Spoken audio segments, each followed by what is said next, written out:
Jumpa lagi bersama saya Andri Haryawan. Di sini kita akan unboxing dan review Samsung Galaxy S9 dengan warna hitam doff di sini. Dan di bagian bawah itu ada nomor IMEI dan di bagian kiri itu ada logo Samsung dan ada logo Duos yang berarti dia dual SIM. Dan di bagian belakang itu ada spesifikasi singkat dari Samsung Galaxy S9. Yang pertama itu adalah kamera 12 megapiksel dengan bukaan f1,5 atau 2,4 dan dia mempunyai kamera super slow motion dan kamera bagian depan 8 megapiksel AF selfie kamera dan dia mempunyai iris scanner dan water resistant dan dia mempunyai memori 64 GB memori internal dan 4 GB RAM. Ayo langsung saja kita buka apa yang ada di dalam box Samsung Galaxy S9 berikut ini. Nah, di sini boxnya berwarna hitam doff dan kita tarik dari atas cara membukanya dan kita singkirkan box yang itu karena saya pengen jual lagi jadi plastiknya nggak usah dibuang.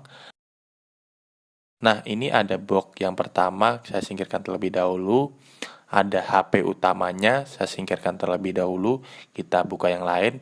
Nah, ini ada bantalan. Nah, di dalamnya itu ada USB tipe C yang sudah saya lilit untuk mengamankan USB-nya karena sayang ini USB original dan ini kepalanya tipe C jadi nggak bisa berbagi dengan yang lain dan cukup spesial. Nah, ini ada USB OTG yang bisa kita sambung ke flash disk untuk transfer file atau transfer video. Nah, ada lagi ini kepala charger dari Samsung originalnya. Di dalamnya kita bisa dapat itu sebuah stereo earphone atau headset di sini dari AKG. Jadi yang katanya suaranya cukup menggelegar dan ada sedikit aksesoris tambahan buat headset tadi atau pengganti kalau rusak di bagian telinga. Ya, tadi kelupaan, ini ada satu box yang tertinggal dan kita lihat apa yang di dalamnya. Nah, di dalamnya itu ada satu buah SIM ejector dan kita buka dan di situ ada buku pedoman dan buku panduan dari Samsung Galaxy S9 dan free jelly case dari Samsung Galaxy S9. Jadi kita nggak usah beli jelly case keluar lagi atau ke ponsel terdekat. Ayo kita nyalakan aja HP Samsung Galaxy S9 ini. Dan HP-nya cukup nyaman digenggam karena dimensinya cukup kecil.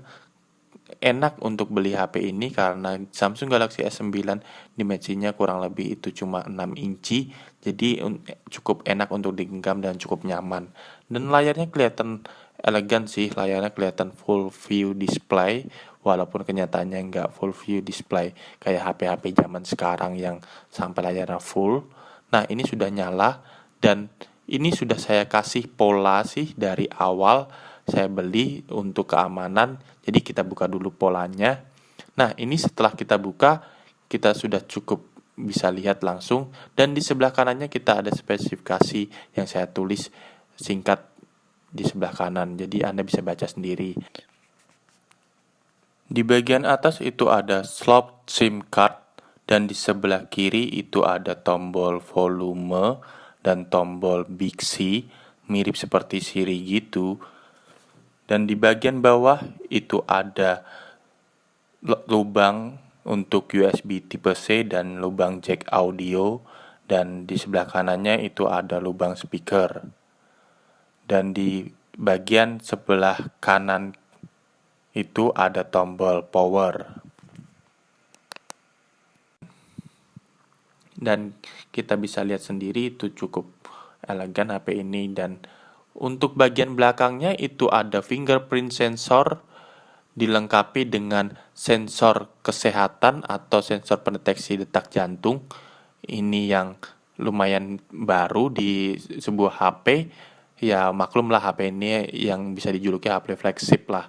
Dan situ ada kameranya yang 12 megapiksel dengan bukaan lensa tadi 1,5 dan 2,4. Nah, kita bisa lihat sendiri di situ dan kita bisa mengaktifkan di sini ada fitur yang namanya Face ID. Jadi kita pengen mengaktifkan fitur Face ID-nya. Kita buka pola terlebih dahulu. Nah, ini kita daftarkan fitur Face ID dan perekamannya cukup cepat untuk merekam Face ID dan cukup kompetitif lah dibandingkan yang HP sebelah. Jadi untuk pembukaannya sensornya cukup cepat, dengan hitungan detik dia sudah bisa membuka dengan Face ID. Jadi cukup kompatibel lah, cukup ya worth it lah kalau kita pengen beli ini dengan keamanan Face ID. Nah, kita selain Face ID kita bilang di awal tadi itu ada iris scanner. Iris scanner ini berguna untuk sensor mata yang anggap aja bisa membuka Face ID tadi. Kalau di malam hari cukup menyusahkan, dengan iris scanner kita bisa scan mata kita untuk membuka di malam hari. Jadi cukup enak lah kita untuk membuka di cahaya yang gelap atau cahaya yang malam hari. Ini cukup canggih di antara yang lain karena jarang-jarang loh dia bisa membuka di saat keadaan gelap dan saat keadaan minim cahaya.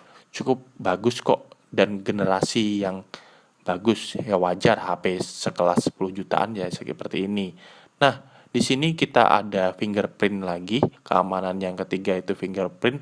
Nah, kita bisa daftarkan fingerprint. Pendaftarannya cukup bagus karena fingerprint Samsung yang ini dia tepat berada di tengah dan cukup nyaman untuk dipegang atau cukup nyaman untuk pendaftaran fingerprint sensor. Wah, walaupun pendaftaran fingerprint sensornya ya akurasinya cukup tinggi, jadi memerlukan waktu yang cukup lama untuk mendapatkan fingerprint sensornya.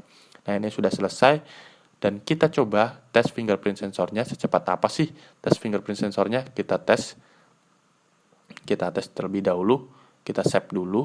Nah, kita simpan dulu dan kita tes langsung. Nah, cepat apa? Dia sama seperti Face ID tadi, fingerprint sensornya cukup cepat dan cukup kilat lah di antara pesaing-pesaingnya. Dan kita lanjut ke video. Jadi kita menonton video 4K atau menonton video yang sudah 4K. Nah, itu cukup menonton video, tinggal ditarik sedikit dan kita bisa nonton full view display walaupun ada bezel di sebelah bawah dan bezel di sebelah atas sedikit. Sedangkan layar-layar sekarang itu sudah full sampai bawah sampai atas, itu sudah kelihatan full view display seperti layar aja. Kalau ini sudah cukup memuaskan sih.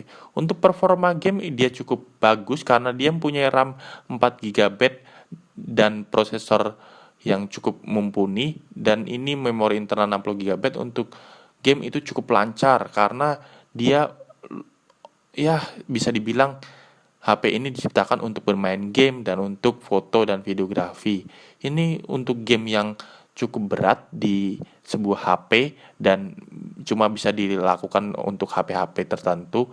Dia cukup lancar kok untuk bermain game. Jadi ini merupakan salah satu pilihan untuk orang-orang bermain game. Sayangnya HP ini yang cukup disayangkan, baterainya cuma 3000 mAh. Jadi untuk main game itu nggak bisa cukup lama karena boros.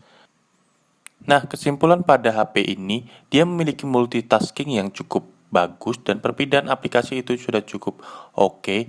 Jadi dia memiliki multitasking yang bagus, dan untuk membuka aplikasi dia cukup cepat, tidak butuh waktu yang lama, tidak butuh waktu yang berdetik-detik, dan cukup cepat untuk buka aplikasi apapun. Dan sayangnya di HP ini cuma masalah baterainya. Baterainya itu cukup boros. Dalam presentasi yang saya pakai tadi, sebelumnya itu berapa persen, dia turunnya cukup drastis untuk pemakaian cuma untuk tes video, review, dan semacam. Untuk bodi belakangnya cukup menjengkelkan karena saat digenggam dia ada bekas sidik jari dari tangan kita. Jadi itu cukup kotor. Apalagi itu nggak pakai jelly case. Ya bagusnya dikasih jelly case untuk nggak kotor. Dan untuk menghemat baterai kita harus mematikan beberapa notifikasi, baik notifikasi suara, notifikasi layar, dan kalau bisa pengubahan layar dari yang awalnya quality HD-nya lebih tinggi. Ya, berikut adalah hasil video dari kamera Samsung Galaxy S9. Hasilnya cukup bagus dan cukup memuaskan karena dia menggunakan HDR dan kualitas videonya itu sudah HD. Jadi cukup bagus, coba lihat di sekelilingnya. Nah, itu cukup bagus ya.